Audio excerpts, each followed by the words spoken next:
నిజమేనా? మరి మీరు ఎందుకు అంత రౌడీ షీటర్లను వాళ్ళని వీళ్ళని పిలిపించుకున్నారు? మీకు కార్యకర్తలు లేరా? అభిమానులు లేరా?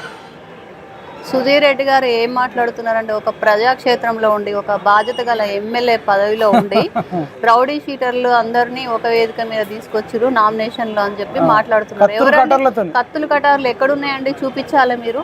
ఎవరు రౌడీ షీటర్లు అండి? నవీన్ యాదవ్ వెనకాల ఉంది ఎవరు? ఒక అనిల్ యాదవ్ రాజ్యసభ ఎంపీ ఉన్నాడు, ఒక ఫైమ్ కుర్షి ఒక మైనారిటీ కార్పొరేషన్ చైర్మన్ ఉన్నాడు, అజారుద్దీన్ దేశం కోసం ఆయన కెరియర్ ఆయన టైం జీవితాన్ని మొత్తం పనంగా పెట్టి మనకి ఎన్నో భారతదేశానికి అవార్డులు రివార్డులు తీసుకున్న గొప్ప క్రికెట్ ప్లేయర్ ఆయన, కెప్టెన్ ఆయన రౌడీ షీటరా?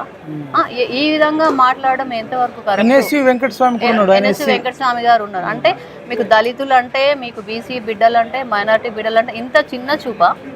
అంటే వాళ్ళు రౌడీ షీటర్లా? వాళ్ళు రాజకీయ నాయకులుగా ఇవాళ వివిధ పదవుల్లో కొనసాగుతున్నారు, ఎంతో కష్టపడి ఆ స్థాయికి వచ్చారు. ఏ విధంగా మాట్లాడతారు సుధీర్ రెడ్డి గారు? మరి బీఆర్ఎస్లో ఉన్నటువంటి రాజకీయ నాయకులందరికీ ఎలాంటి నేర చరిత్ర లేదా?